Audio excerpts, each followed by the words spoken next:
সর্বপ্রথম নবীকে পাথর মারল কে? আবু লাহাব। এর আগে 3 বছর আমার নবীকে, আবু লাহাব আমার নবীকে যেভাবে দেখতে পারতো, যেভাবে মহব্বত করত, আবু লাহাবের চেয়ে বেশি মহব্বত করত, এইরকম কোন মানুষ মক্কাতে ছিল না। বলেন সুবহানাল্লাহ। কিন্তু এখন সর্বপ্রথম পাথরটা মারলো কে? কথা বলেন, কে মারলো? আচ্ছা, আবু লাহাব। আল্লাহ রাসূল যখন বলেছেন কুলু লা ইলাহা ইল্লাল্লাহ তুফলিহুন, তোমরা লা ইলাহা ইল্লাল্লাহ বলো, সফল কাম হবে। তাহলে বুঝা যায় আবু লাহাব লা ইলাহা ইল্লাল্লাহর অর্থ বুঝেছে কি নাকি বুঝে নাই? বুঝছে নাকি বুঝে নাই? বুঝার কারণেই তো নবীকে পাথর মেরেছে, ঠিক কিনা বলেন? বুঝার কারণেই নবীকে কি মানলো? আসসালামু আলাইকুম ওয়া রাহমাতুল্লাহি ওয়া বারাকাতুহু।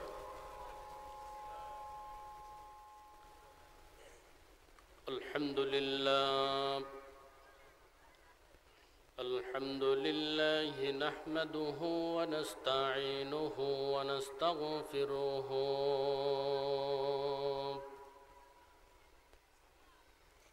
ونعوذ بالله من شرور أنفسنا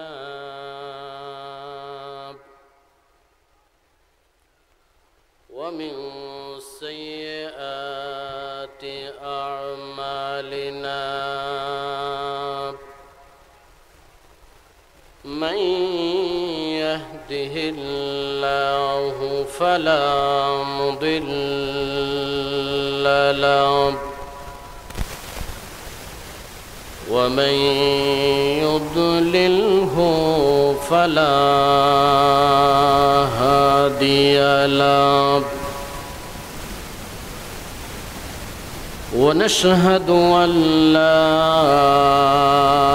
إله إلا الله وحده لا شريك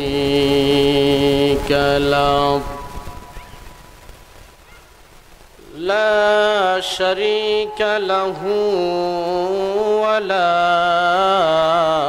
نذير له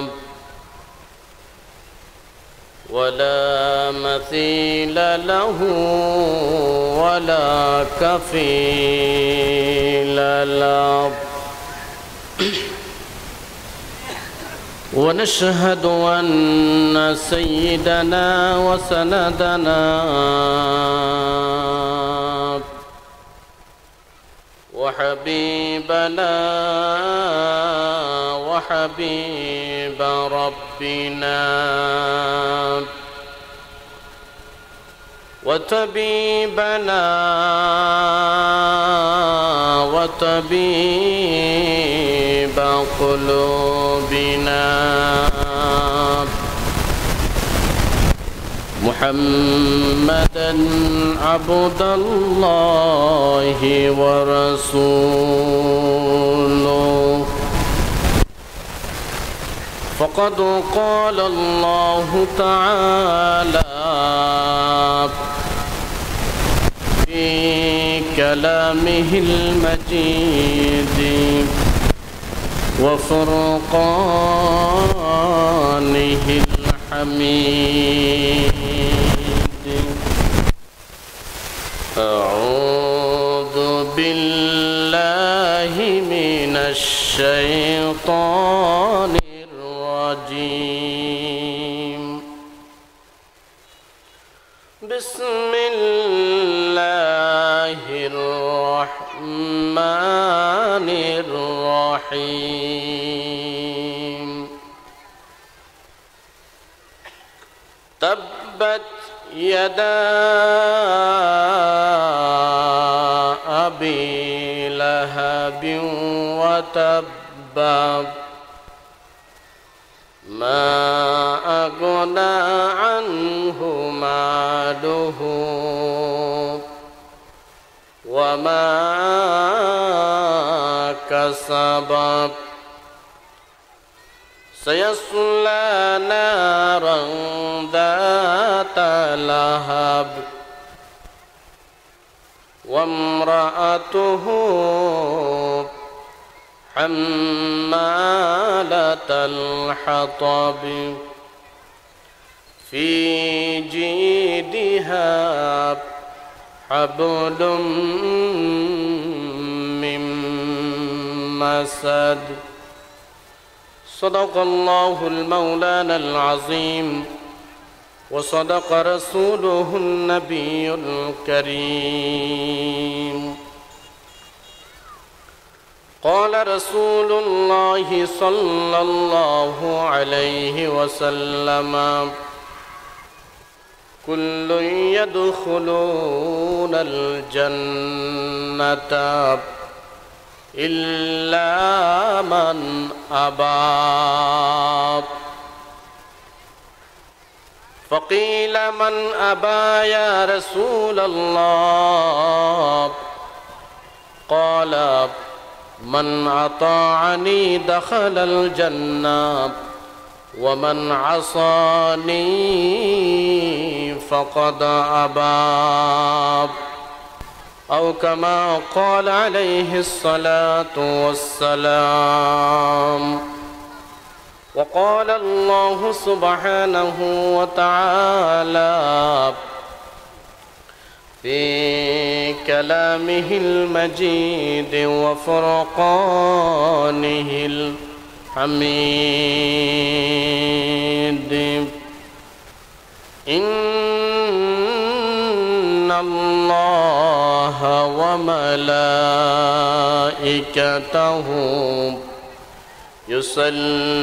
يصلون على النبي يا أيها الذين آمنوا صلوا عليه وسلموا تسليما اللهم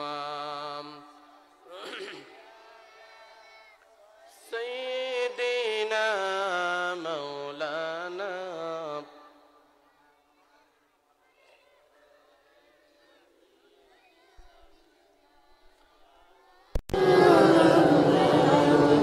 محمد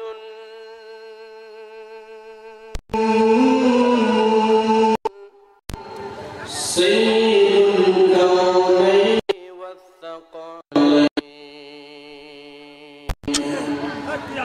والفريقين من عرب ومن عجم اللهم صل على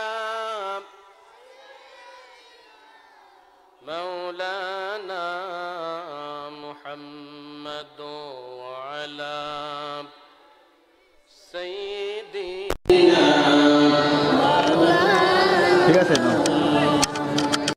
درفشانی نے تیرے قطروں کو دریا کر دیا دل کو روشن کر دیا آنکھوں کو بینا کر دیا اللہم صلی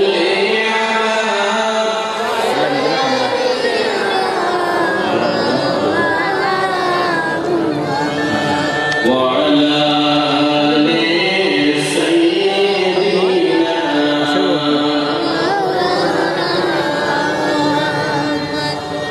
আমি যদি কখনো তায়েফে যাই বলবো মাটিকে ডেকে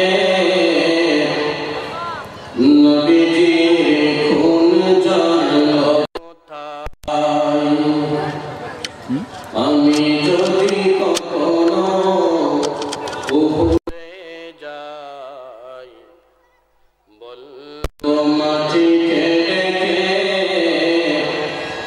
নবীজির খুন জল কোথায় বলে দাও তাজ আমাকে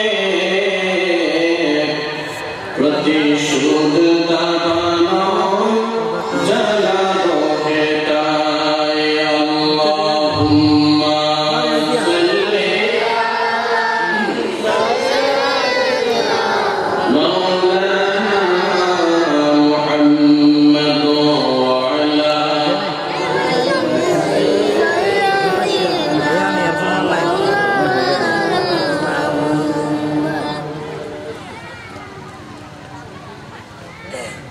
অতঃপর আয়োজিত আজকের এই বিশাল তাফসীরুল কুরআন মাহফিলে সম্মানিত সভাপতি জনাব আবুল হাসেম সওদাগর ও সাবেক ইউপি সদস্য 4 নম্বর ওয়ার্ড, আজকের এই মাহফিলের প্রধান ওয়াইস আন্তর্জাতিক খ্যাতি সম্পন্ন মুফাসসির কুরআন হযরতুল আল্লাহ মাওলানা মাহমুদ রহমান বিলওয়ার সাহেব আতাল্লাহু উমরাহু ফিনা। আমার আগে আলোচনা করেছেন হযরতুল আল্লাহ মাওলানা উসমান ফারুকী সাহেব খতিব হায়দ্রাবাদ জামাত জামে মসজিদ। আলোচনা শেষ করেছেন হযরতুল আল্লাহ মাওলানা কারি সাইদুল বশর সাহেব খতিব বাইতুল মামুর জামে মসজিদ। আজকের এই মাহফিলের প্রধান অতিথি জনাব আলমগীর চৌধুরী, সাবেক সভাপতি বাংলাদেশ আওয়ামী লীগ খয়রপুর ইউনিয়ন শাখা। হযরত উলামায়ে কিরাম,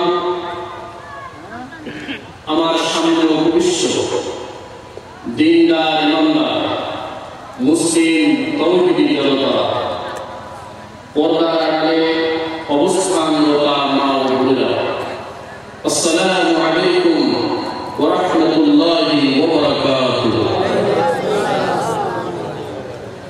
আল্লাহ সুবহানাহু ওয়া তাআলার দরবারে শুকরিয়ার মাথা নত করে দিই যে আল্লাহ রাব্বুল আলামিন আমাদেরকে এই সেই পরীক্ষা করে দ্বীনের কথা শোনার জন্য, কোরআনের তাফসীর শোনার জন্য এখানে আসার সুযোগ করে দিয়েছেন। সব ব্যস্ততাকে পিছনে ফেলে সে রব্বুল আলামিনের দরবারে একবার বড় করে জোরে সুরে কালিমাত শুকর আদায় করে বলে আলহামদুলিল্লাহ।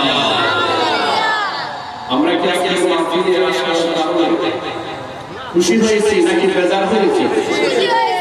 খুশি হয়েছি নাকি বেজার হয়েছি? যদি খুশি হয়ে থাকি আরেকবার আল্লাহর শুকরিয়া আদায় করি, বলি আলহামদুলিল্লাহ। আজকে এখানে কোরআনের তাফসীরের মাহফিল হলো। এই মাহফিল পেয়ে আমরা কি খুশি হতে পেরেছি? আমরা কি খুশি? আল্লাহ তাআলা এই মাহফিলকে কিয়ামত পর্যন্তের জন্য স্থায়ী করুক, আমরা সবাই বলি আমিন। এই মাহফিলের বাস্তবায়ন করার জন্য অনেক ভাইরা কত কষ্ট করেছেন, তা শুধুমাত্র সম্ভব হয়েছে কোরআনের মহব্বত, আল্লাহর ভালোবাসা, নবীর ভালোবাসা তাদের অন্তরে থাকার কারণে। ঠিক কিনা বলেন? এত আয়োজন, এত সুন্দর আয়োজন, এত ব্যবস্থাপনা, এটা কি এমন হয়ে গেছে? কষ্ট করতে হয় নাই? এলাকার মানুষ, আমার মনে হয় এলাকার মানুষেরা বুঝে নেয়, এলাকার সন্তানরা এত কষ্ট করে এত সুন্দর মাহফিলের ব্যবস্থা করলো, মানুষেরা এখনো পর্যন্ত বাড়ি ঘরে রাস্তায় বাজারে ঘোরাফেরা করছে। এত সুন্দর একটা মাহফিল এখানে ব্যবস্থা হলো, আর মানুষেরা এখন আসতে পারলো না। হতভাগা দুর্ভাগা আমাদের মুসলমানদের জন্য। এই জন্য বিশ্বের যেদিকে আপনি তাকাবেন সেদিকেই শুধু মুসলমানরা আজকে নির্যাতিত হচ্ছে। ঠিক কিনা বলে? বার্মার দিকে তাকান, কাশ্মীরের দিকে তাকান, আপনি ফিলিস্তিনের দিকে তাকান, যেদিকে আপনি তাকাবেন সেদিকে মুসলমানরা আজকে লাঞ্ছিত। কারণ মুসলমানরা তাদের তাদের আসল যে জিনিস কোরআন এবং সুন্নাহ তারা ছেড়ে দিয়েছে। আমরা আজকে এই মাহফিল থেকে সবাই একসাথে এই মাহফিল যারা আয়োজন করেছে তাদের জন্য আমরা কি দোয়া করতে পারবো না? আল্লাহ তাদের হায়াতে তৈরি করার জন্য সবাই বলে আমিন। আরেকজন শুরু বলে আমিন। প্রিয় হাজিরিন, আমি দীর্ঘ আলোচনা করব আপনাদের সামনে। আর আমার একটা বৈশিষ্ট্য, আমি বানাও কোনো কথা বলি না, গল্প গুজব করা আমার বৈশিষ্ট্য নয়। সরাসরি কোরআন এবং হাদিস থেকে, তাফসীর থেকে, তাফসীরগুলো দেখে আমি আলোচনা করি। প্রিয় হাজিরিন, পবিত্র কালামুল্লাহ শরীফ, কালামুল্লাহ শরীফের মধ্যে কতটা পারা আছে বলেন? কয় পারা? আরেকটু জোরে বলেন, কয় পারা? সূরা কয়টা? 114টা। কতটা সূরা? 114টা সূরা। প্রিয় হাজিরিন, সেই 114টি সূরা থেকে ছোট্ট একটি সূরা 5 আয়াত বিশিষ্ট একটি সূরা আপনাদের সামনে তেলাওয়াত করেছি। আল্লাহ তাআলা আমাকে আপনাদের কাছ থেকে দোয়া চাই, মুরব্বীদের কাছ থেকে দোয়া চাই, এই আয়াতের উপর ভিত্তি করে কিছু কথা যেন আল্লাহ তাআলা এই বান্দার মুখ থেকে বের করে দেয়। সবাই বলি আমিন।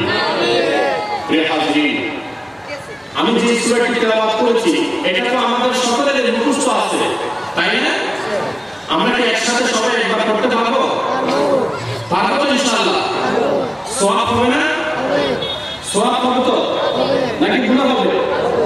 যদি সওয়াব হয়ে থাকে আমরা একসাথে এই কোরআন কারীমে আমার আল্লাহ এই বাণীটুকু আরেকবার সবাই একসাথে তেলাওয়াত করে বলি, আউযু বিল্লাহি মিনাশ শাইতানির রাজীম, বিসমিল্লাহির রাহমানির রাহিম, তাব্বাত ইয়াদা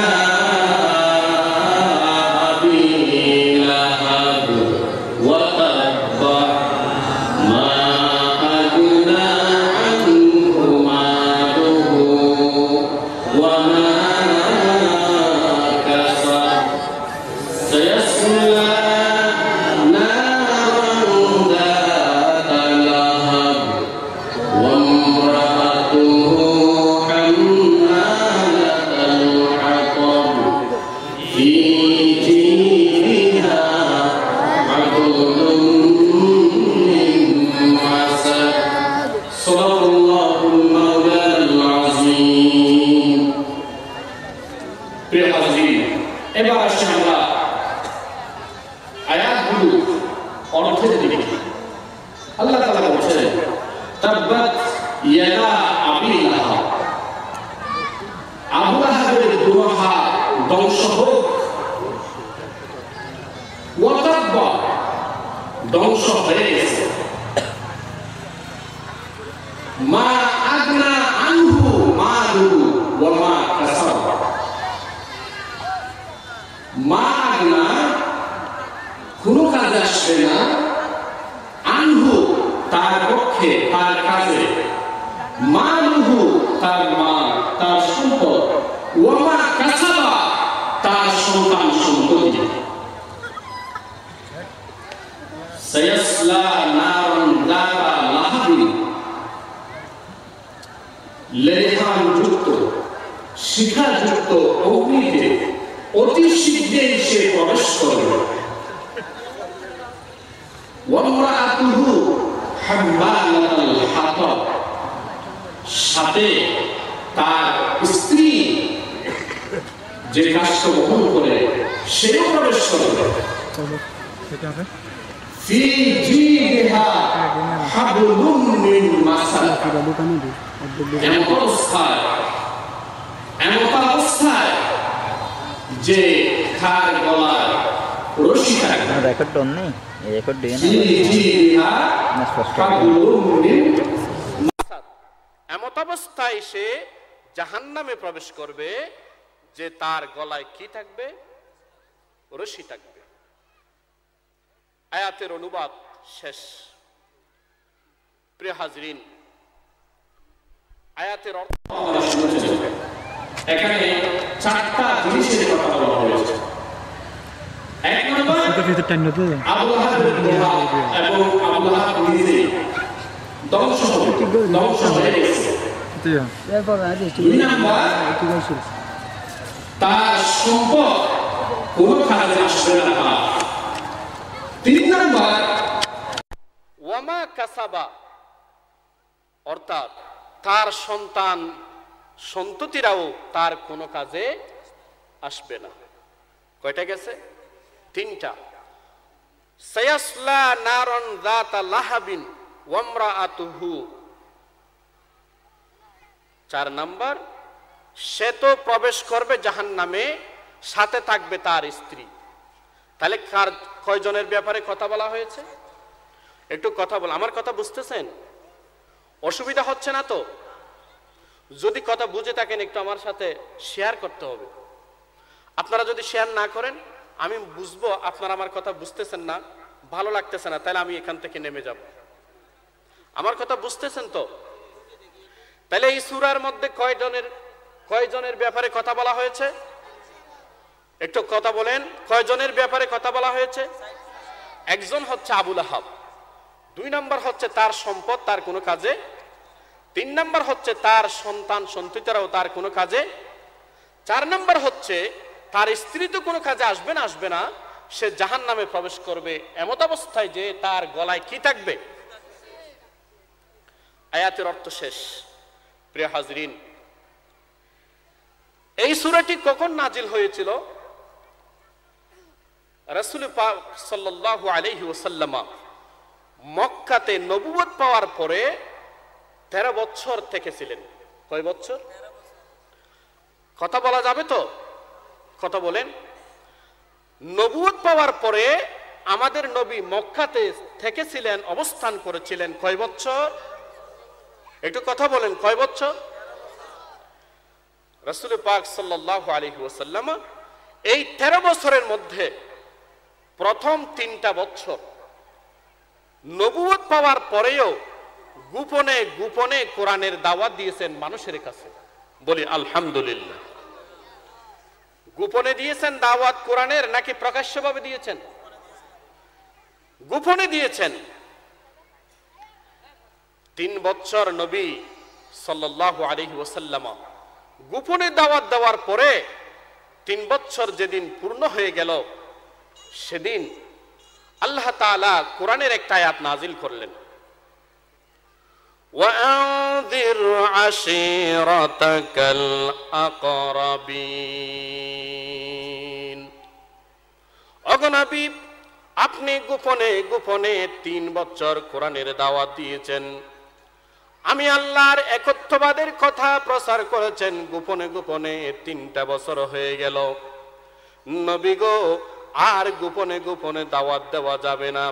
আপনি সাফা পাহাড়ের উপরে উঠে আপনার জাতিদেরকে প্রকাশ্যভাবে আমি আল্লাহর একত্ববাদের দাওয়াত দিন।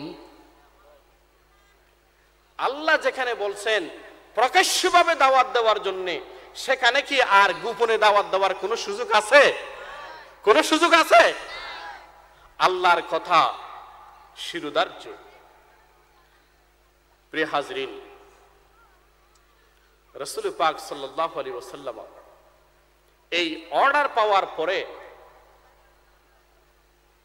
আল্লাহ তাআলা তার নবীকে বলেছেন, নবী আপনি তাদেরকে বলবেন, এক জায়গায় জড়ো করে তাদেরকে বলবেন, তারা যদি আপনার কথা না শুনে তাহলে তাদের জন্য বিপদ, বড় বিপদ অপেক্ষা করছে, সেই কথাটি আপনি তাদেরকে বলে দিবেন।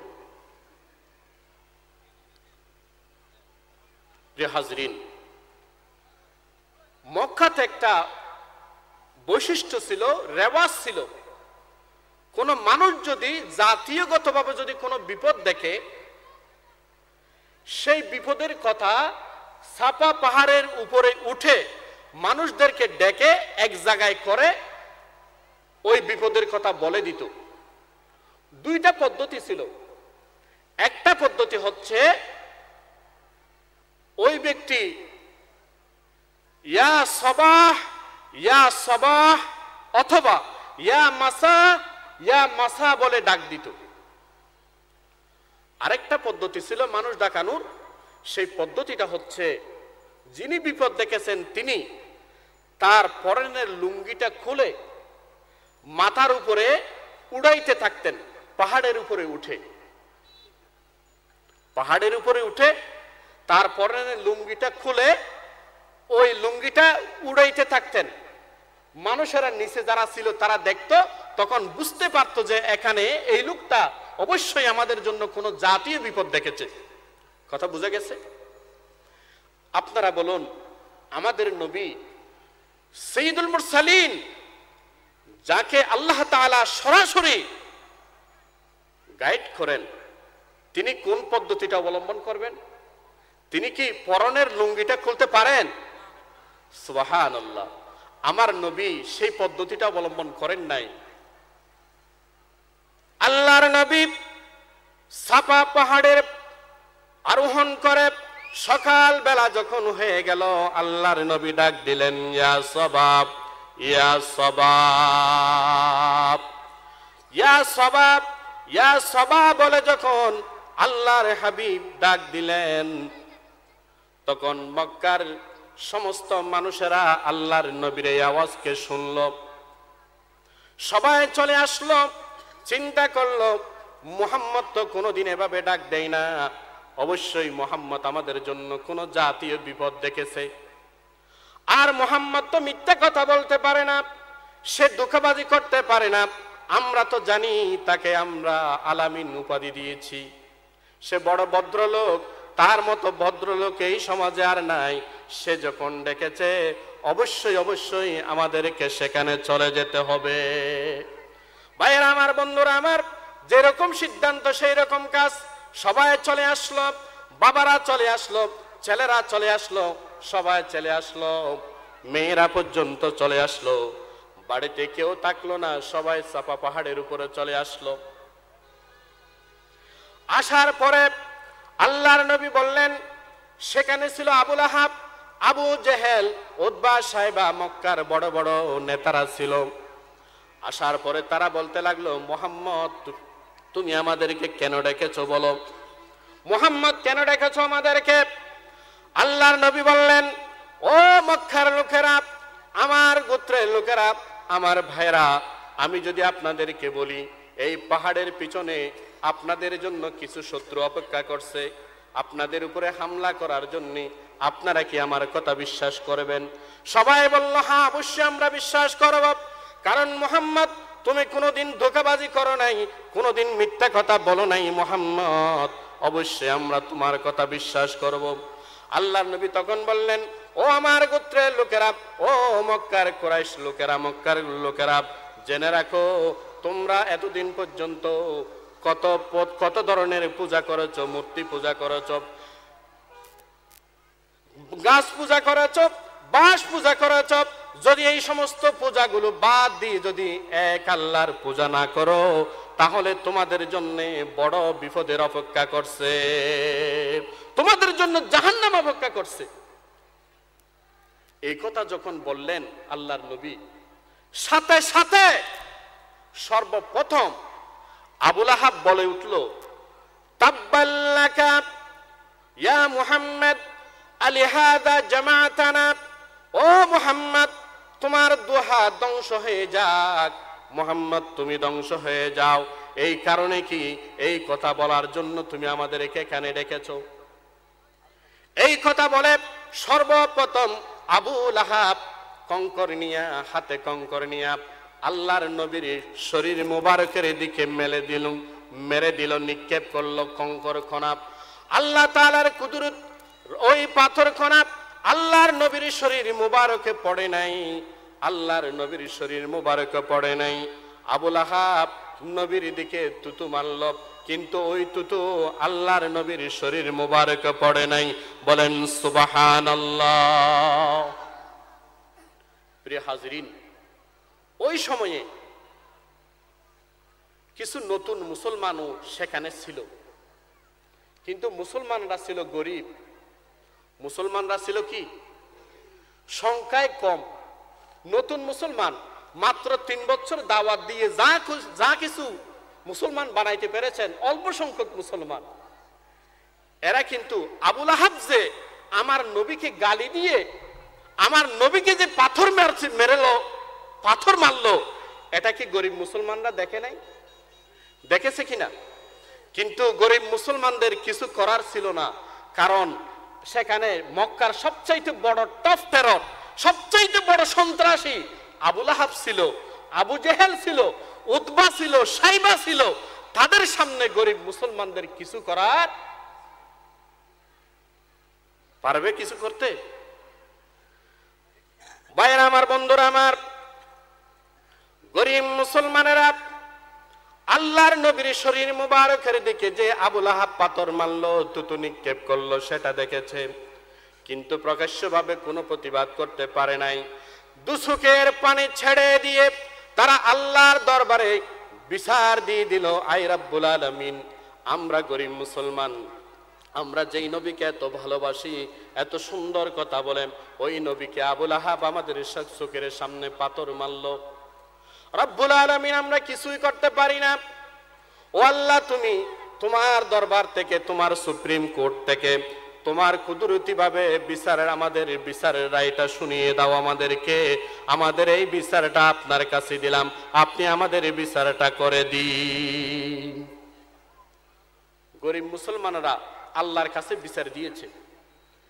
আবুল আহাবকে কিছু করতে পারে না, ঠিক আছে, আবু জেহেলকে কিছু করতে পারে না, ঠিক আছে, কিন্তু দুচোখের পানি ছেড়ে আল্লাহর দরবারে বিচার দিয়েছে কিনা? আমরাও কি এখন সেই কাজটা করতে পারি না? পারি কিনা বলেন?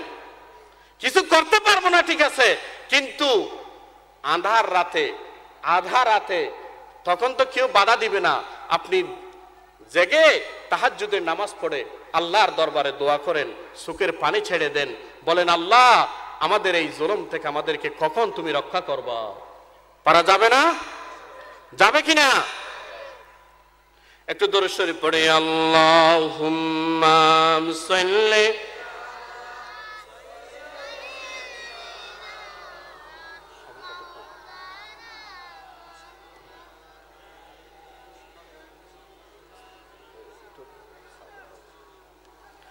ওয়ালা আলি সাইয়্যিদিনা।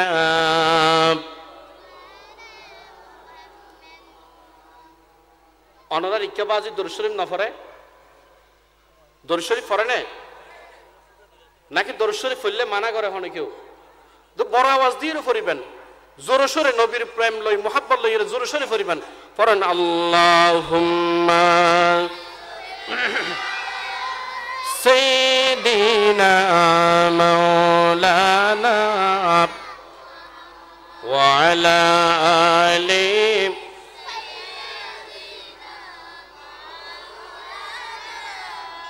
একটু জিকির করে, লা ইলাহা ইল্লাল্লাহ, লা ইলাহা।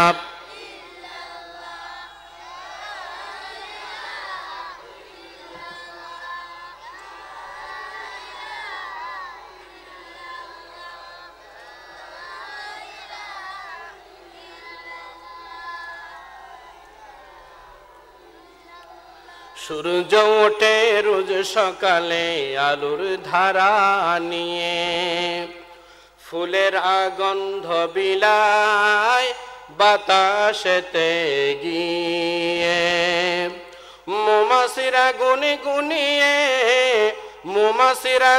গুনিয়ে তোমারই গান গায়। তুমি যে দয়ার সাগর, তুমি দয়াময়, লা ইলাহা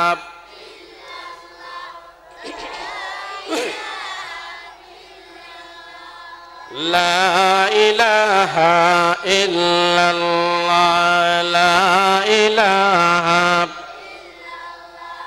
লা ইলাহা ইল্লাল্লাহ লা ইলাহা লা ইলাহা লা ইলাহা লা ইলাহা লা ইলাহা লা ইলাহা ইল্লাল্লাহু মুহাম্মাদুর রাসূলুল্লাহ সাল্লাল্লাহু আলাইহি ওয়াসাল্লাম। আমি কতটুকু পর্যন্ত এসেছি আপনাদের মনে আছে তো? আমার ওয়াজ মনে থাকবে তো ইনশাআল্লাহ? সবাই বলেন ইনশাআল্লাহ। কালকে বলতে হবে প্রধান বক্তার আগের বক্তা কি ওয়াজ করেছে, যদি কেউ শুনতে চায় বলতে পারবেন তো ইনশাআল্লাহ? সর্বপ্রথম নবীকে পাথর মারল কে? আবু লাহাব। এর আগে 3 বছর আমার নবীকে, আবু লাহাব আমার নবীকে যেভাবে দেখতে পারতো, যেভাবে মোহাব্বত করত, আবু লাহাবের চেয়ে বেশি মোহাব্বত করত, এইরকম কোন মানুষ মক্কাতে ছিল না। বলেন সুবহানাল্লাহ। কিন্তু এখন সর্বপ্রথম পাথরটা মারলো কে? কথা বলেন, কে মারলো? আচ্ছা, আবু লাহাব, আল্লাহ রাসূল যখন বলেছেন কুলু লা ইলাহা ইল্লাল্লাহ তুফলিহুন, তোমরা লা ইলাহা ইল্লাল্লাহ বলো সফল কাম হবে, তাহলে বোঝা যায় আবু লাহাব লা ইলাহা ইল্লাল্লাহর অর্থ বুঝেছে কি নাকি বুঝে নাই?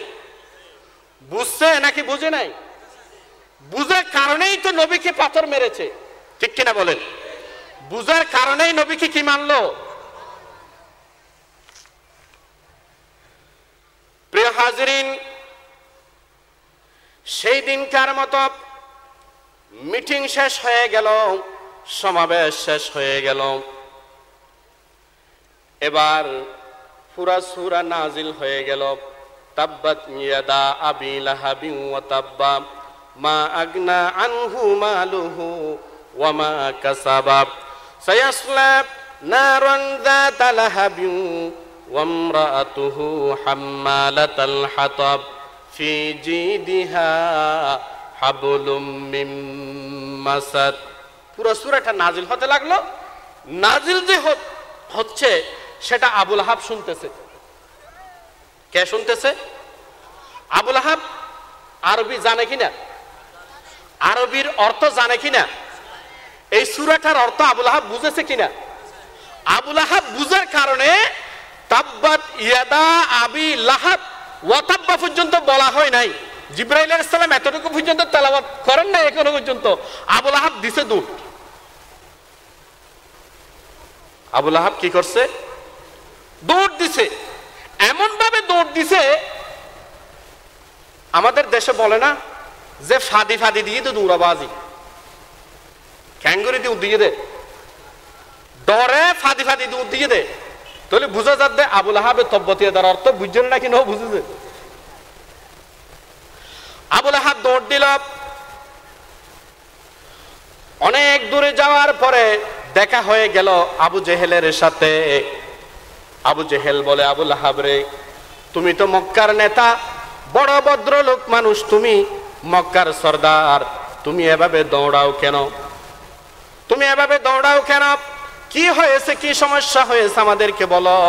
আবু লাহাব বলে, আবু জেহেল রে, ও আমার ভাই, তুমি আমার পথ রুদ্ধ করিও না, আমার পথে বাধা দিও না, আমাকে দৌড়াতে দাও, আমাকে দৌড়াতে দাও। মুহাম্মদের আল্লাহ আমার উপরে যে এটম বোম নাজিল করেছে, আমার উপরে যে এটম বোম মেরেছে, সেই এটম বোম জানি কখন আমাকে ধরে ফেলে আমার উপরে পড়ে। সেই ভয়ে আমি পালাইতে শুরু করলাম, সেই ভয়ে আমি পালাইতে আরম্ভ করলাম। আবু জেহেল বলে, ও আবু লাহাব, আমার সাথে কথা বলো, আমার সাথে কথা বলো, কি হয়েছে? আবু লাহাব বলে, আবু জেহেল নেই, এইমাত্র মুহাম্মদের আল্লাহ তাব্বাত ইয়াদা নাজিল করেছে, আমাকে নাকি ধ্বংস করে ফেলবে, আমাকে নাকি ধ্বংস করে ফেলবে। তাব্বাত ইয়াদা আবি লাহাব বলেছে, ওয়া তাব্বা বলেছে, আমার দুহাত ধ্বংস হয়ে যাবে, আমি নিজেও ধ্বংস হয়ে যাব। এই কথাগুলো নাজিল করেছেন।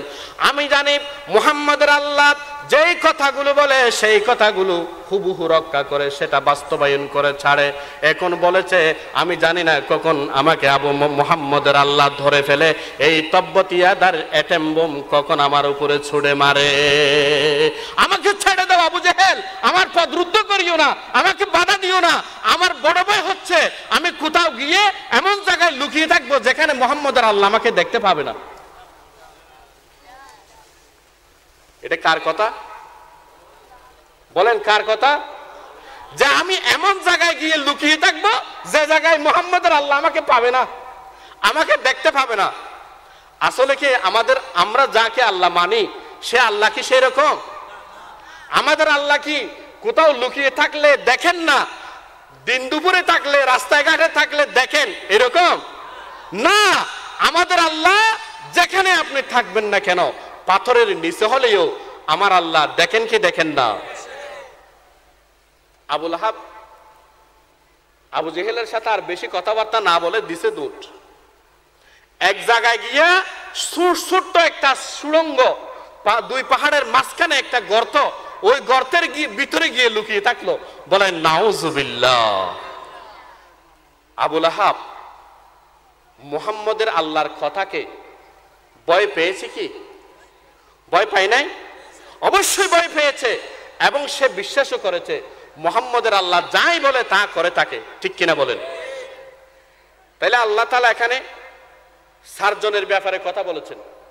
এক নম্বর হচ্ছে আবু লাহাব, দুই নম্বর হচ্ছে আবু লাহাবের সম্পদ, তিন নম্বর হচ্ছে আবু লাহাবের সন্তান সন্ততি, চার নম্বর হচ্ছে আবু লাহাবের স্ত্রী। আল্লাহ তাআলা যখন ওয়াদা দিয়েছেন এই তিনজন আবু লাহাবের কোনো কাজে আসবে না, তাহলে অবশ্যই এই তিনজনের পরিণতিটা কিরকম হয়েছিল, কিভাবে কাজে আসে না এই আবু লাহাবের, সেটা আমাদের জানার দরকার আছে নাকি নেই? জানার দরকার আছে না নাকি নেই? অবশ্যই দরকার আছে। তাহলে একটু শুনুন, আর একটু মনোযোগ সহকারে আমরা কোরআনের তাফসীর শুনি, একটু জিকির করি। লা ইলাহা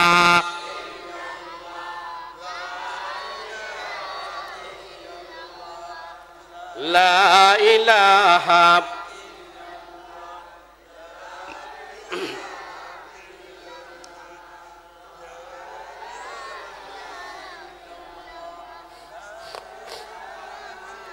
লা ইলাহা ইল্লাল্লাহু মুহাম্মাদুর রাসূলুল্লাহ সাল্লাল্লাহু আলাইহি ওয়াসাল্লাম। প্রিয় হাজরিন, কার কাজে আসবে না এগুলো? আবু লাহাবের। তাহলে আবু লাহাবকে তো অবশ্যই বেঁচে থাকতে হবে, ঠিক কিনা? এখন আসেন, সর্বপ্রথম আবু লাহাবের সন্তান সন্ততিরা কোনো কাজে আসবে না, তারপরে আবু লাহাবের সম্পদও কোনো কাজে আসবে না। আবু লাহাবের স্ত্রী, অনেক দিন পরে আবু লাহাবের স্ত্রীর একটা বৈশিষ্ট্য ছিল, সে পাহাড় থেকে কাটা জোগাড় করে আনতো। ওই কাঁটাগুলো আবু লাহাবের বউ স্ত্রী রাসূল পাক সাল্লাল্লাহু আলাইহি ওয়াসাল্লামের পথে পুতিয়ে পুতিয়ে রাখতো, গেড়ে গেড়ে রাখতো, যাতে আল্লাহর নবী সেদিকে চলার সময় ওই কাঁটাগুলো বিদ্ধ হয়, কাঁটাগুলো ফুটে। আবু লাহাবের গলায় সব সময় দুইটা হার থাকতো, স্বর্ণের হার। আবু লাহাবের স্ত্রী বলতো, মুহাম্মদের বিরুদ্ধে আমি আমার এই স্বর্ণকে ব্যয় করব। বলেন নাউজুবিল্লাহ। কেউ যদি প্রশ্ন করত, আবু লাহাবের স্ত্রীর আসল নাম ছিল আরওয়া। আবু লাহাবের স্ত্রীর আসল নাম কি ছিল? আরওয়া। সে বেশি সুন্দরী ছিল, মক্কার সবচাইতে বিশ্ব সুন্দরী যাকে বলা হয়, তার চাইতে সুন্দরী কেউ ছিল না। এই কারণে তার নাম হয়েছে, উপাধি পেয়েছে সে উম্মে জামিল। কি উপাধি পেয়েছে? উম্মে জামিল, মানে সুন্দরীর মা। এই উম্মে জামিল গলার ভিতরে, গলার মধ্যে স্বর্ণের হার ঝুলিয়ে ঝুলিয়ে রাখত। মানুষেরা যখন তাকে প্রশ্ন করত, আবু লাহাবের স্ত্রী উম্মে জামিল, এই স্বর্ণের হার তুমি গলায় লটকিয়ে রাখো, এই স্বর্ণের হার দিয়ে তুমি কি করবা? আবু লাহাবের স্ত্রী উম্মে জামিল বলতো, এই স্বর্ণগুলো আমি জোগাড় করেছি মুহাম্মাদের বিরুদ্ধে ব্যয় করার জন্য, মুহাম্মাদের বিরুদ্ধে, ইসলামের পথে, কোরআনের বিরুদ্ধে, ইসলামের বিরুদ্ধে এই স্বর্ণগুলো আমি ব্যয় করব, সেই জন্য আমি এই সম্পদগুলো জোগাড় করেছি। বলি নাউজুবিল্লাহ। সেই রকম উম্মে জমিলের মতো কিছু মানুষ আমাদের সমাজে এখনো পাওয়া যায়, ঠিক কিনা বলেন? তারাও সম্পদ জোগাড় করে, টাকা পয়সা জোগাড় করে শুধুমাত্র কোরআনের বিরুদ্ধে ব্যয় করার জন্য, ঠিক কিনা বলেন? আল্লাহ তাআলা বলছেন, উম্মে জমিল আর ওয়া, তুমি স্বর্ণের জোগাড় করে রেখেছ আমার নবীর বিরুদ্ধে ব্যয় করার জন্য। তোমার এই গলায় আমি আল্লাহ যদি সত্যিকার হয়ে থাকি, তোমার এই গলায় স্বর্ণের পরিবর্তে আমি সাপ দিয়ে তোমাকে ধ্বংস করব, তোমাকে দুনিয়া থেকে বিদায় করে ছাড়বো। বলেন সুবহানাল্লাহ। এই কথাটি বলেছেন আল্লাহ তাআলা এই আয়াতে, ফি জিদিহা হাবলুম মিন মাসাদিন। ভাইরা আমার, ফি জিদ, জিদ মানে স্বর্ণ অলংকার পরিহিত গলা। জিদ মানে স্বর্ণ অলংকার পরিহিত গলা। আর স্বর্ণ অলংকার পরিহিত ছাড়া এমনি গলাকে অভিধানে বলা হয় উনুক। আমি অভিধান দেখেছি, কামুসুল জদিদ দেখেছি, মিসবাহুল লুগা দেখেছি, সেখানে আমি দেখেছি উনুক আর জিদের মধ্যে পার্থক্য কি। উনুক বলা হয় কোনো কিছু ছাড়া এমনি খালি গলাকে বলা হয় উনুক, আর জিদ বলা হয় স্বর্ণ অলংকার পরিহিত গলা। আল্লাহ তাআলা কি বলেছেন আয়াতের মধ্যে, ফি জিদিহা হাবলুম মিন মাসাদিন। আল্লাহ তাআলা এই কথা বলেন নাই ফি উনুকিহা হাবলুম মিন মাসাদিন, এটা বলেন নাই। বলেছেন কি, ফি জিদিহা হাবলুম মিন মাসাদ। তার মানে আল্লাহ তাআলা ব্যঙ্গ করেছেন আবু লাহাবের স্ত্রীর সাথে, যে তুমি স্বর্ণ অলংকার এখানে পরিয়ে রাখো, আমি ওই গলায় স্বর্ণের পরিবর্তে সাপ ঝুলিয়ে দেব। কি ঝুলিয়ে দেব? সাপ ঝুলিয়ে দেব। প্যারা হাজরিন, আবু লাহাব যেমন আল্লাহর নবীর বিরুদ্ধাচরণ করত, কোরআনের বিরুদ্ধাচরণ করত, ইসলামের বিরুদ্ধাচরণ করত, আবু লাহাবের স্ত্রী উম্মে জমিলও কোনো দিক দিয়ে কম ছিল না। আল্লাহর নবীর বাড়ি আর আবু লাহাবের বাড়ি ছিল পাশাপাশি। আল্লাহর নবীর বাড়ি ছিল একটু নিচু, আর আবু লাহাবের বাড়িটা ছিল উঁচুতে। ওই উম্মে জমিল তার বাড়িতে যত কাদা হইতো, যত কাদা হইতো, যত নোংরা জিনিস থাকতো, ছেলেরা পায়খানা করত, ওই পায়খানাগুলো নিয়া, ওই কাদা জিনিসগুলো নিয়া আল্লাহর নবীর বাড়ির তরকারির ডেকচির উপরে মেলা দিত, নিক্ষেপ করত। বলেন নাউজুবিল্লাহ। আল্লাহর নবী সহ্য করতেন এগুলো, কোনোদিন কিছু কথা বলেন নাই।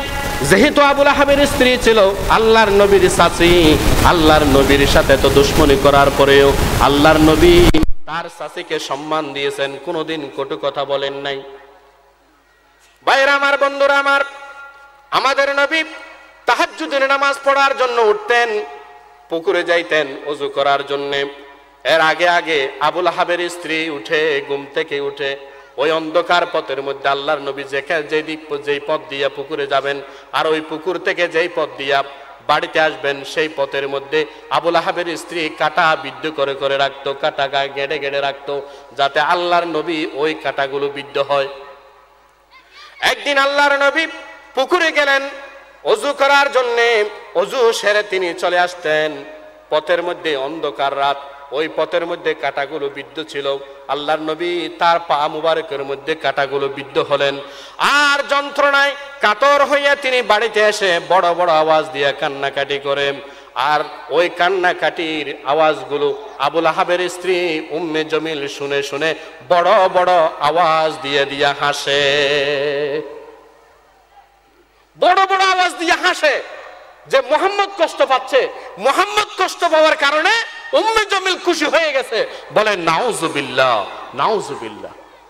এখনো সেই অবস্থা, সেই পরিস্থিতি আছে না নাকি নাই?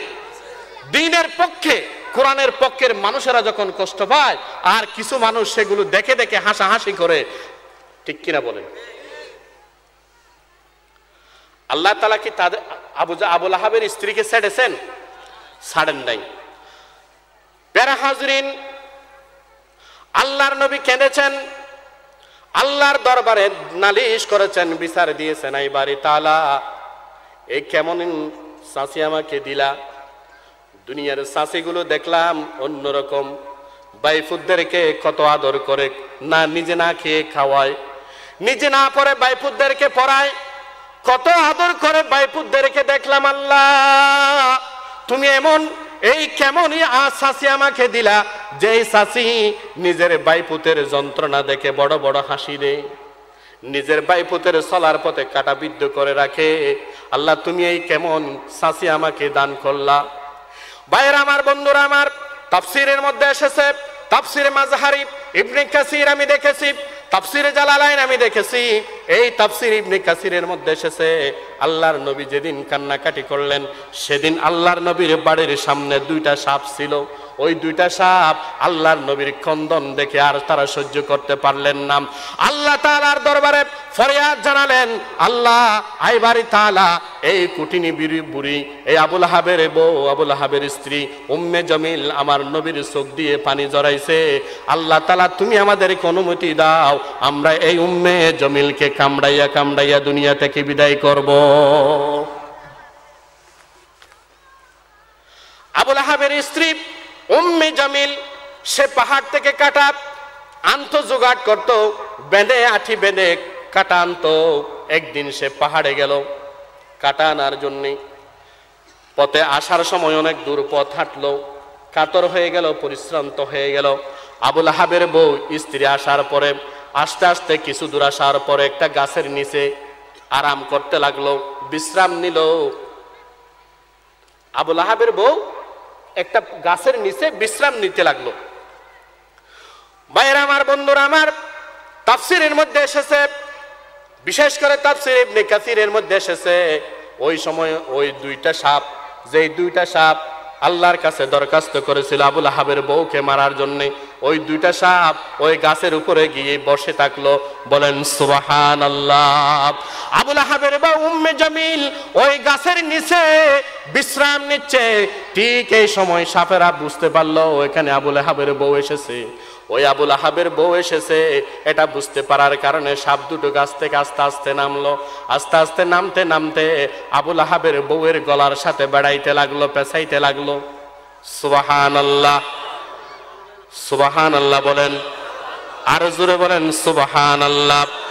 আল্লাহ আছে নাকি নাই? আল্লাহ আছে নাকি নাই? সাপ দুইটা আবুল আহাবের বউয়ের গলার সাথে পেঁচাইতে লাগলো। পেঁচাইতে পেঁচাইতে এক সময় আবুল আহাবের বউয়ের নিঃশ্বাস বন্ধ হয়ে গেল।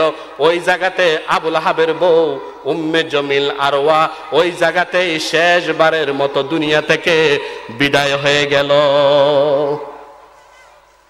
আল্লাহ তাআলা যে ওয়াদা করেছিলেন, ওয়ামরাআতুহু হাম্মালাতাল হাতাব ফি জিদিহা হাবলুম মিন মাসাদ, আই এই বুরগিনিরি এই বুরিনির এন অবস্থান নারিয়ম দে জাহান্নামত গলা দিয়ম দে, যে অবস্থার মধ্যে গলার মধ্যে খিতা আইব, রশিতে আইব, গলার মধ্যে খিতা আঁকিব, রশি আছে নাকি নাই? রশি মানে ওই আফে দুনু। সুবহানাল্লাহ নকইবেন না বাজি? সুবহানাল্লাহ। মরি ফরি বই দেখে রে আরো মানুষ গাছ গাছ গাছালা লইরে নোয়াইয়ের ফারাতুন ইতারা আইরে আবুল আহাবের হয়, আবুল আহাব তোমার বউ হড়ে আর বউ গ্যার দিয়ে তো ফার দিয়ে তো কেড়ানি বললাই অনেকি আবু তোমার বউরতে দেখি দে গাছ উপর নিচুদ্দি ফরি বই দেখি লাল তারি সাইলেন তো নলরে আর মনে হয় মারা গিয়ে কি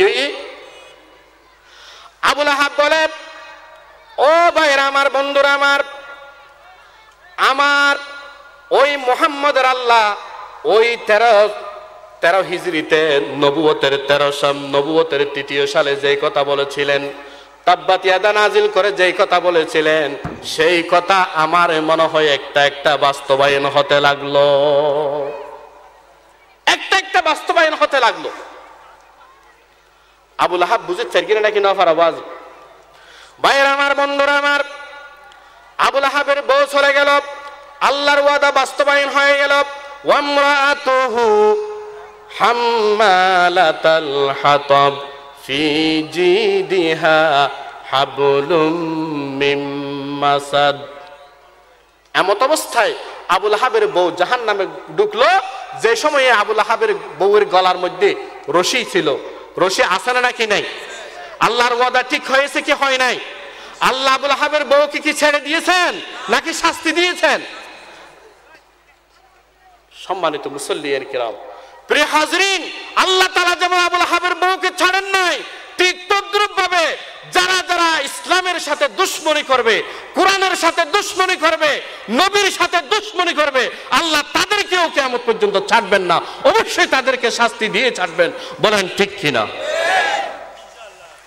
সুতরাং সাধু সাবধান। প্যারা হাজরিন, একজনের কথা এবার শেষ। দ্বিতীয় জনের কথা, আবুল আহাবের সম্পদ এবং আবুল আহাবের সন্তান সন্ততির আল্লাহর নবী আবুল আহাবের কোনো কাজে আসবে না। আবুল আহাবের মক্কার মধ্যে তৎকালীন সময়ে বড় বড় 4 জন ধনাঢ্যশালী ব্যক্তি ছিল। তার মধ্যে একজন হলো আবুল আহাব। আবুল আহাব একজন হলো আবুল আহাব। তার জোগাড়কৃত স্বর্ণের পরিমাণ ছিল 8 আরি। স্বর্ণ আছিল তো হওয়ারিও বাজি 8 আরি। 8 আরি স্বর্ণ মানে হদিন হইব ফাল্লার স্বর্ণ, যদি দিন অন্যদিন হদিন হইব।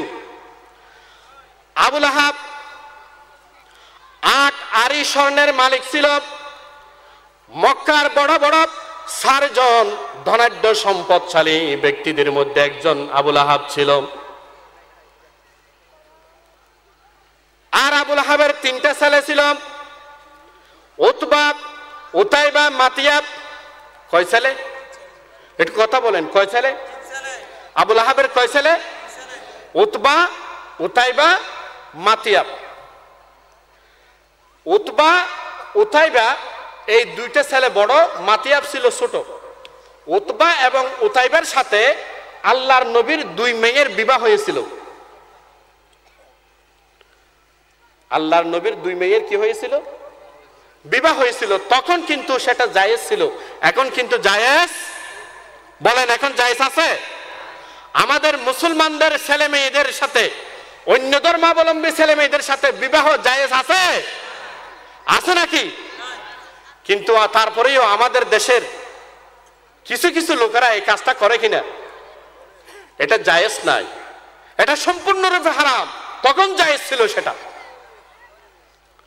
তাব্বাত ইয়াদা যখন নাজিল হলো, আবুল আহাব উতবা উতাইবা 2 জনকে ডাকলো। উতবা এবং উতাইবা 2 জনের রাসূলের কি হয়?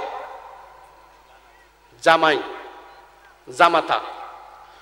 তাব্বাত ইয়াদা যখন নাজিল হয়ে গেল, আবুল আহাব 2 জনকে ডাকলো, এই উতবা উতাইবা, তোমার শাশুড়ের আল্লাহ আমার বিরুদ্ধে বড় বড় কথা বলেছে, আমার বিরুদ্ধে বড় বড় কথা বলেছে, নালিশ করেছে, আমাকে মেরে ফেলবে বলে হুমকি দিয়েছে। যেই শাশুড়ের আল্লাহ এরকম কথা বলতে পারে, সেই শাশুড়ের মেয়ে আমাদের বাড়িতে থাকতে পারবে না। তাদেরকে এখনই তালাক দিয়ে দাও, তাদেরকে এখনই তালাক।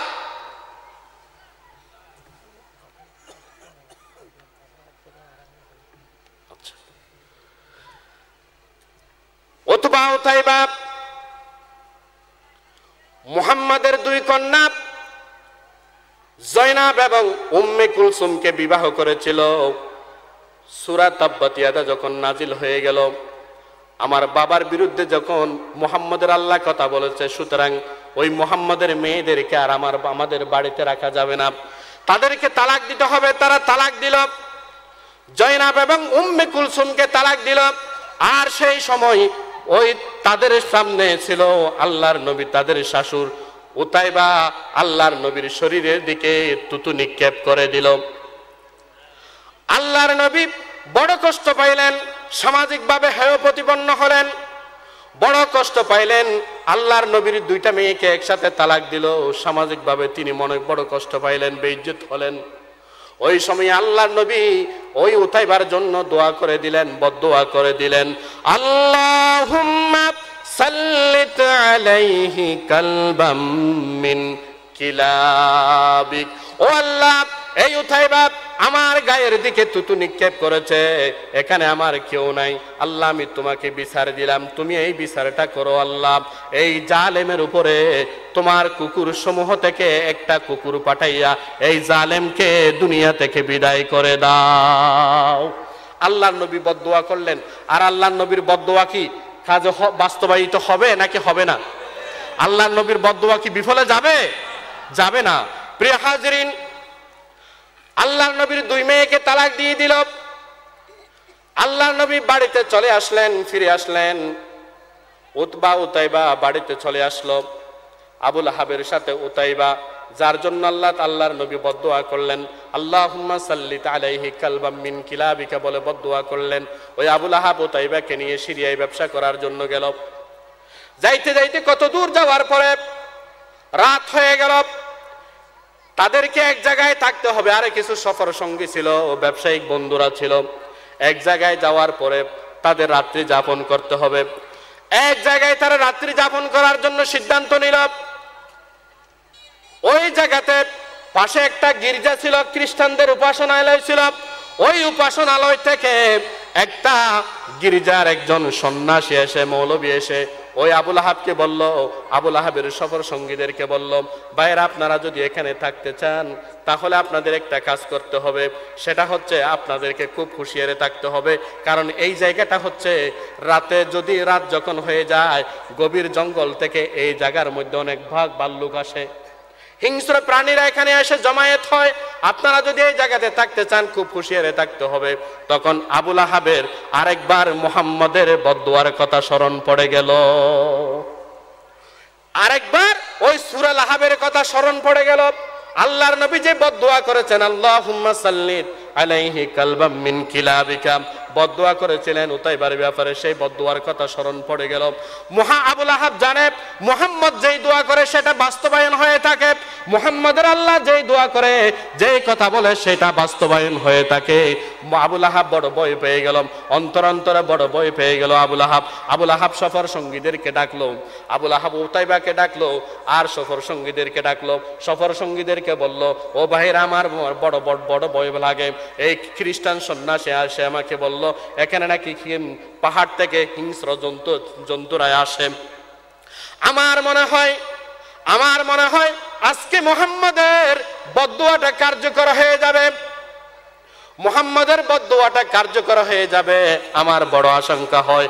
ও আমার সফর সঙ্গীরা, উতাইবাকে তোমরা একটু হেফাজতে রাখো। একটা কাজ করো, আমি তোমাদেরকে পরামর্শ দিই, উতাইবা থাকবে সবার মাঝখানে, আর তোমরা জিনিসপত্র যেগুলো আছে সেগুলো পাশে পাশে রাখবা, উতাইবার চতুষ্পার্শ্বে করে রাখবা, আর তোমরা উতাইবার চতুষ্পার্শ্বে তোমরা ঘিরে থাকবা, এভাবে থাকবা। যেরকম কথা হলো সেরকম কাজ হলো। উতাইবাকে মাঝখানে রাখলো, আর পাশে চতুর্দিকে আবু লাহাবের সঙ্গীরা থাকলো, ব্যবসায়িক পার্টনাররা থাকলো, আর সব জিনিস যেগুলো ছিল তাদের সব অন্যান্য জিনিসপত্র যেগুলো ছিল সেগুলো সবগুলো পাশে পাশে রাখলো, চতুর্দিকে রাখলো। সবাই ঘুমিয়ে গেল, কিন্তু আবু লাহাবের চোখে ঘুম আসে না। সবাই ঘুম গেল, কিন্তু আবু লাহাবের চোখে ঘুম আসে না। কারণ কি বলেন তো? কারণ কি? তার কারণ হচ্ছে ওই তব্বতিয়াদার ভয়। আরেকটা কারণ হচ্ছে আল্লাহ রাসূল যে উতাইবার ব্যাপারে বদদুয়া করেছেন, সেই বদদুয়ার ভয়। ঠিক কিনা বলেন? ভাইয়ের আমার, বন্ধুরা আমার, আবু লাহাব জানে মুহাম্মদের আল্লাহ যাই বলেন তা করেই থাকেন, তা করেই ছাড়েন। সেটা আবু লাহাবের বিশ্বাস আছে না নাকি নাই? বিশ্বাস আছে না নাকি নাই? তারপরেও মুহাম্মদের সাথে দুশমনি করেছে কি করে নাই? মুহাম্মদের বিরুদ্ধে সে আচরণ করেছে করে নাই? কিয়ামত পর্যন্ত এই ধরনের মানুষ থাকবে। মনে মনে বিশ্বাস করবে কোরআন সত্য, মনে মনে জানবে সে বিশ্বাস করবে ইসলাম সত্য, মনে মনে সে জেনে রাখবে কোরআন সত্য, হাদিস সত্য, কিন্তু তারপরেও বাইরে তারপরেও দুশমনি চালিয়ে যাবে। এই ধরনের আবু লাহাবের উত্তরসূরি যুগে যুগে থাকবে কি থাকবে না? থাকবে কি থাকবে না? দেখতা হো সামনে এক জঙ্গ কা ময়দান হ্যায়, देखता हूँ सामने एक जंग का मैदान है, एक तरफ बातिल का कुत्ता एक तरफ कुरान है, एक तरफ बातिल का कुत्ता एक तरफ कुरान है। ভাইরা আমার, বন্ধুরা আমার, রাত যখন গভীর হয়ে গেল, সবাই ঘুমিয়ে গেল, আবুল আহাবের চোখে কিন্তু ঘুম আসে না। কি কারণে বলেন? একটা হচ্ছে তব্বতিয়াদার ভয়, সেখানে ছেলেরা যে কোনো কাজে আসবে না সেটা আছে নাকি নাই, ওই তব্বতিয়াদার ভয়।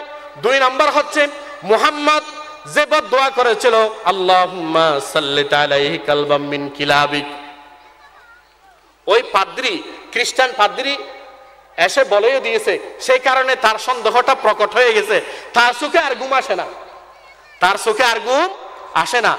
ঠিক রাত যখন গভীর হয়ে গেল, আবুল আহাব দেখতেছে এই দিক থেকে একটা হিংস্র জন্তু আস্তে আস্তে তাদের দিকে আসতেছে, একটা হিংস্র জন্তু আসতেছে।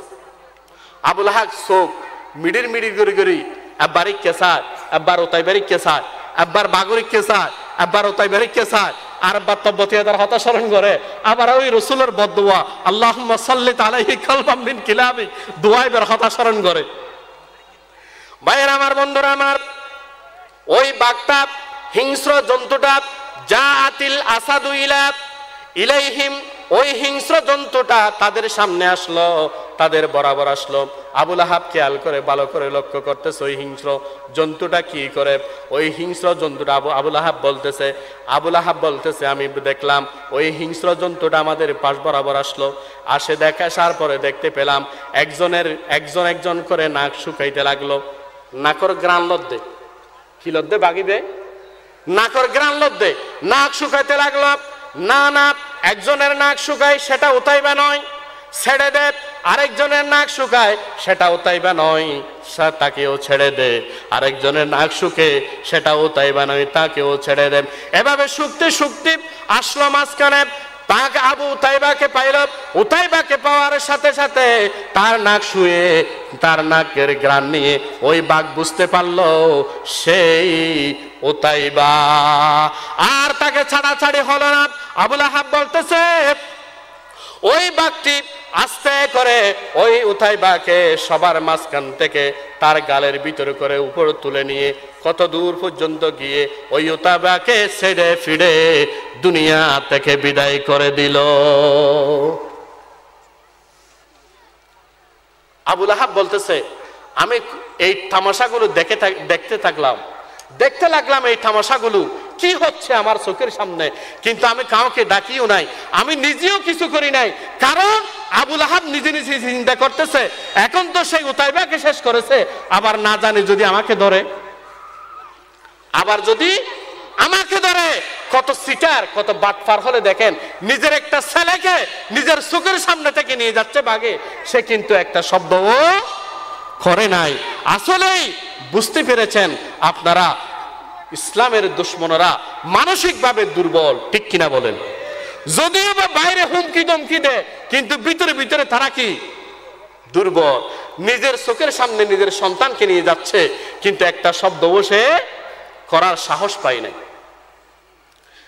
উতাইবা গেল, এখন আর আছে 2 জন, উতবা আর মাতিয়াব, আর আছে তার সম্পদ, তার আর কি আছে সম্পদ। এবার এগুলোর কি অবস্থা হলো একটু শুনিনি আমরা, এর আগে একটু জিকির করি লা ইলাহা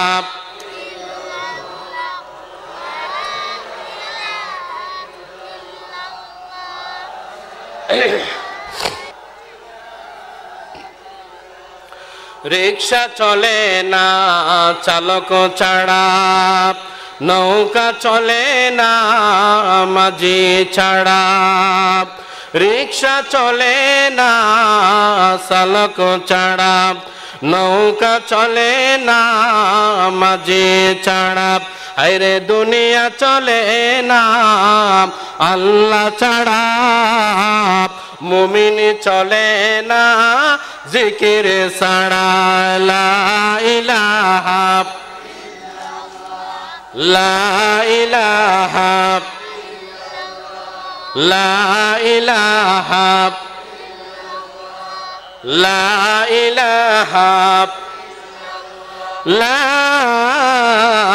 ইলাহা ইল্লাল্লাহু মুহাম্মাদুর সাল্লাল্লাহু আলাইহি ওয়াসাল্লাম।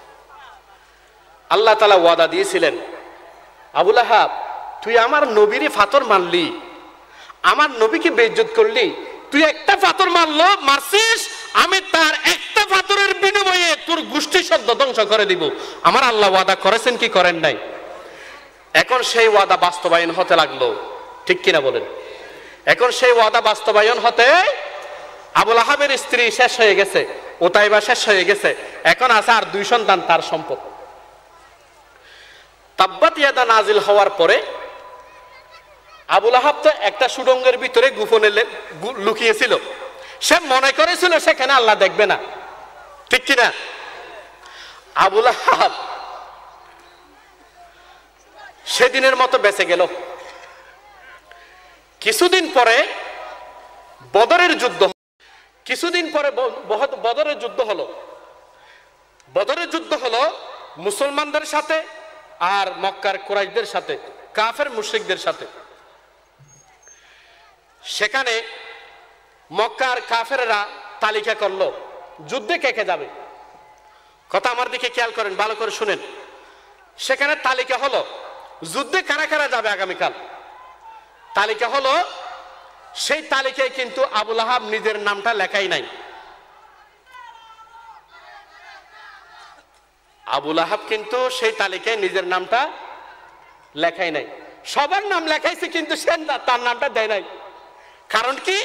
তার মনে মনে ভিতরে তব্বত ইয়াদার ভয় আছে নাকি নাই? এই কারণে সে তার নামটা ওই যুদ্ধের তালিকার মধ্যে দেয় নাই। একজন যুবক একজন উঠে বলতেছে যে আবু লাহাব, আমাদের সবার নাম তুমি তালিকার মধ্যে দিলা, কিন্তু তোমার নামটা দিলে না কেন? আমরা তোমার মতো নেতাকে বাদ দিয়ে যুদ্ধে যাইব না, তোমার নাম অবশ্যই দিতে হবে। আবু লাহাব বলতেছে আচ্ছা ঠিক আছে, তাহলে আমার নামটাও দিলাম। মিটিং শেষ হয়ে গেল। কিছুক্ষণ পরে আবু লাহাবের কিন্তু মনে মনে তব্বত ইয়াদার ভয় আছে নাকি নাই? আবু লাহাব মনে করতেছে ওই সময় তো বেঁচে ছিলাম একবার, কিন্তু এইবার যদি আমি যুদ্ধে যাই তাহলে মুহাম্মদের আল্লাহ অবশ্যই আমাকে পাকড়াও করবে।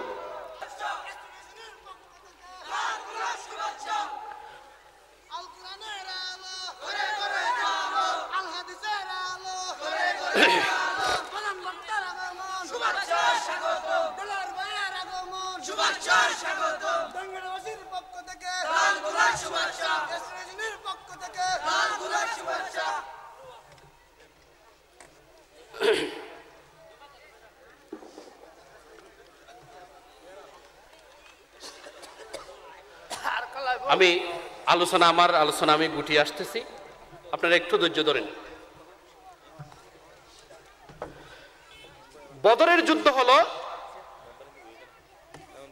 মক্কার কুরাইশরা কাফেররা যুদ্ধে কারা কারা যাবে নাম লেখাইলো, তালিকাভুক্ত হলো সবাই, কিন্তু সেই তালিকার মধ্যে কার নাম নাই? বলেন, সেই যুদ্ধে কার নাম নাই? আবু লাহাবের নাম কিন্তু নিজে লেখাই নাই।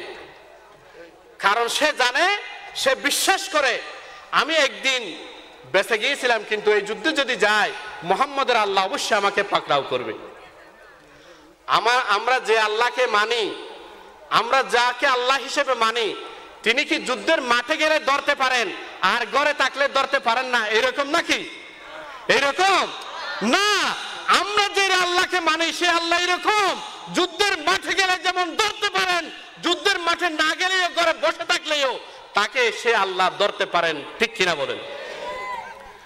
ভাইরা আমার, বন্ধুরা আমার, আবু লাহাব নাম লেখায় নাই, শেষ পর্যন্ত নাম দিল, বাধ্য হলো নাম দেওয়ার, নাম দিল। মিটিং যখন শেষ হয়ে গেল, কিন্তু মনে মনে তব্বত ইয়াদার ভয় আবু লাহাবের অন্তরে আছে না নাকি নাই? মিটিং শেষ হয়ে গেল, আবার ডাকলো সবাইকে, সবাই চলে যাচ্ছে এর সময়ে, আবার সবাইকে ডাকলো, ভাই একটা গোপন কথা আছে, একটা জরুরি কথা আছে। কি কথা? বলে যে আমরা এতগুলো মানুষ যুদ্ধে যাওয়ার জন্য লিস্টিভুক্ত হলাম, তালিকাভুক্ত হলাম, এদের মধ্যে তো কোনো না কোনো কারণে কারো তো কোনো সমস্যার সৃষ্টি হতে পারে, কোনো অসুবিধা হতে পারে। যদি কারো অসুবিধা হয় তাহলে সে কি করবে? তাহলে সে কি করবে? সবাই সিদ্ধান্ত করলো যে আসতে পারবে না সে একজন, তার পরিবর্তে একজন লোক পাঠাবে। যে আসতে পারবে না সে কি করবে? তার পরিবর্তে একজন লোক পাঠাবে। এখন এই সিদ্ধান্তের উপরে সবাই চলে গেল।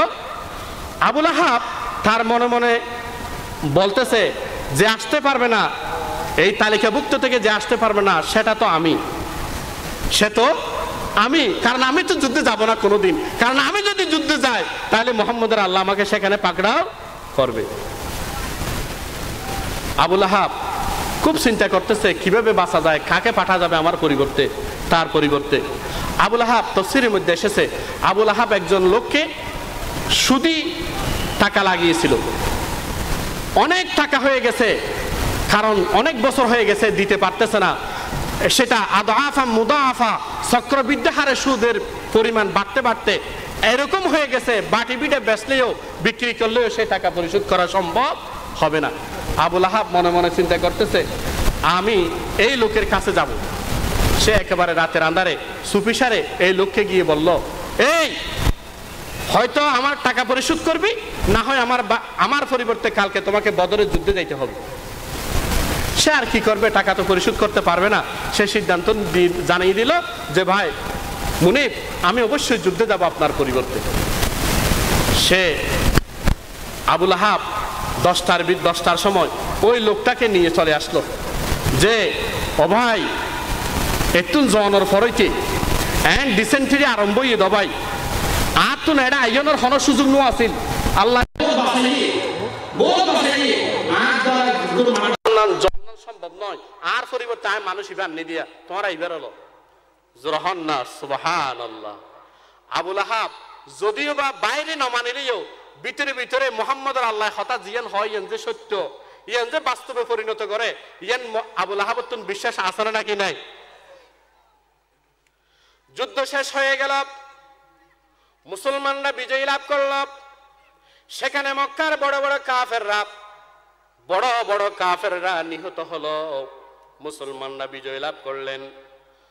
শেষে যুদ্ধ থেকে বদর প্রান্তর থেকে পরাজিত হয়ে ফিরে আসলো।